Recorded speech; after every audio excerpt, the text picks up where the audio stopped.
Казакстандык окумуштуулар күрүштүн кабыгын уникалдуу материалга айландырышты. Өлкөдө андан кремний көмүртек нанокомпозитин өндүрүү ишке кошулду. Мындай теңдеши жок ишкана жылына 1500 тонна уникалдуу өнүм чыгарууга жөндөмдүү. Күрүштүн калдыктарынан алынган өнүм жаңыртылган чийгизат деп эсептелет. Ал желим техникалык буюмдар менен сүрүлгүч материалдарынын толтургучу жана кремний, ферро эритмелерин өндүрүүгө арналган чийгизат катары кеңири колдонулат. Окумуштуулар бул нанокомпозитти айыл чарбасында атүгүл литий-ион жылытмаларында колдонсо болот деп ырасташат. Долбоор өлкөнүн илим фондунун колдоосу менен минералдык чийгизатты комплекстүү кайра иштетүү боюнча улуттук борбор тарабынан ишке ашырылып жатат. Гранттын баасы 300 миллион теңге. Ошондой эле уникалдуу өндүрүштүн эси 60 миллион теңге инвестиция салган.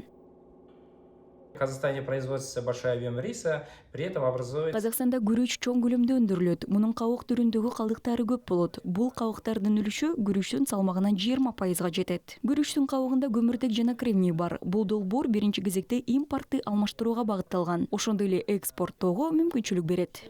Но имеется возможность выхода на экспорт.